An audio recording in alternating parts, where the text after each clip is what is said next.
Good morning, everybody. Welcome to your Wednesday. Quarter number 3, day number 6, 93 overall, Wednesday, January 27th, 2021, and it's PE today. The ongoing story of the miraculous journey of Edward Tulane, and I have decided that we're going to stick to reading our Indus Civilization book out loud. So I'm going to continue reading The Miraculous Journey of Edward Tulane, what changes Edward's life forever in this chapter, and describe his feelings regarding where he has ended up. Remember, tomorrow, unless you're ready today, the presentations start for the main character book report, which is not really a book report. You pretend to be the character. Be ready. Have those notes ready so that you can pretend that you are the main character of a fiction book that you've recently read. And what have you learned? What have you learned, not your? What have you learned this week from your nonfiction books? Friday, there will be a transitive and intransitive verbs test. I have 3 Jeopardy practice sites and a new review video for that. And for handwriting today, you've still got the same videos up there and how to hold your pencils. But what I want you to do today is to copy the preamble. And don't copy it in this font. Copy it in the normal print font that's down here in your picture. If you feel really comfortable and feel confident that you can write in cursive, you can try that too. But I want to see your best penmanship, the best that you have, and write out the preamble.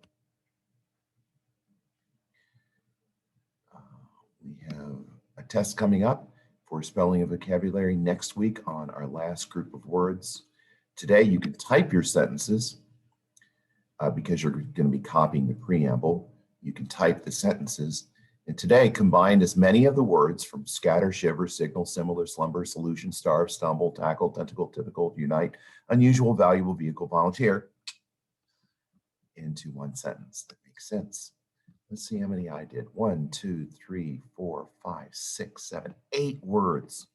As a typical volunteer, similar to you, I wanted to find valuable solutions to unite the many tentacles of this unusual organization. So 8 words in one sentence, and it makes sense. So how many words can you fit together in one sentence from our list, and it still makes sense?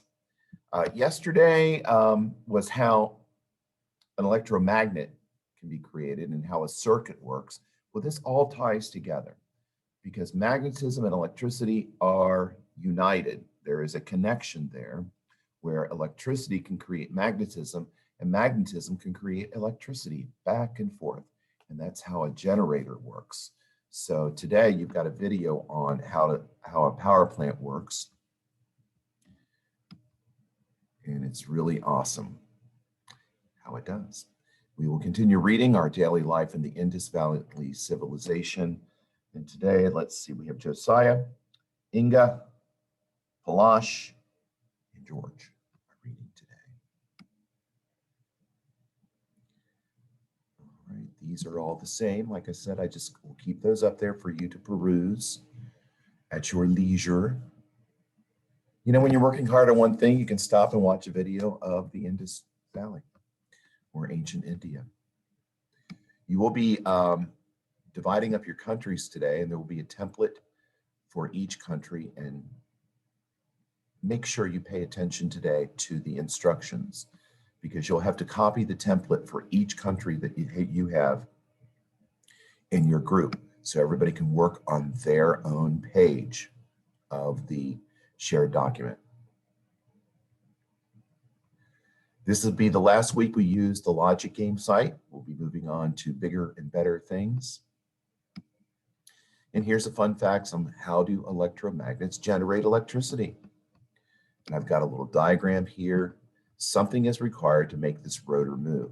It can be steam, and that steam is heated water from coal or from nuclear heat, or falling water can move the rotor.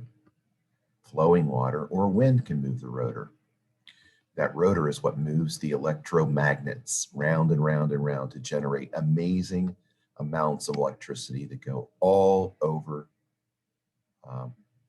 the area that the power company is responsible for. There's a picture of how large those electromagnets are, this part right here. So you can see it's a man, and then you have the turbine right there. And of course, you have your print manuscript and cursive alphabet.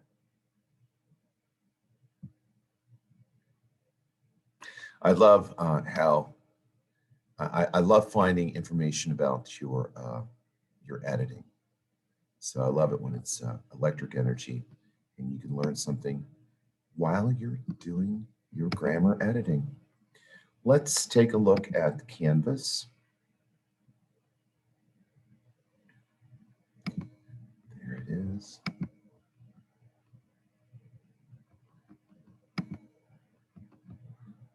All right. See if I can sneak there. There you go.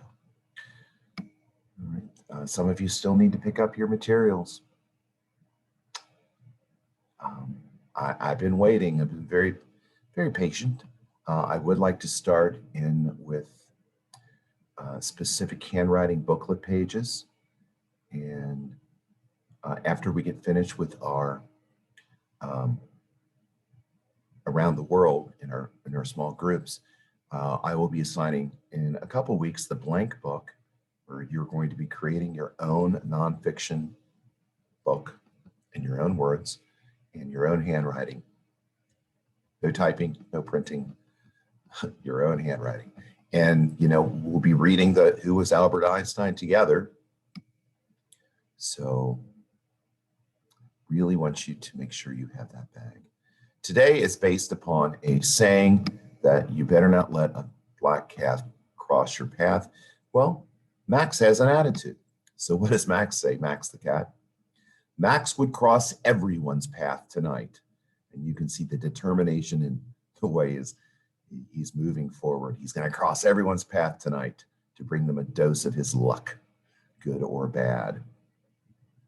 So there you go with your Mr. B's daily meme. Oh, by the way, you can create your own meme. You really can.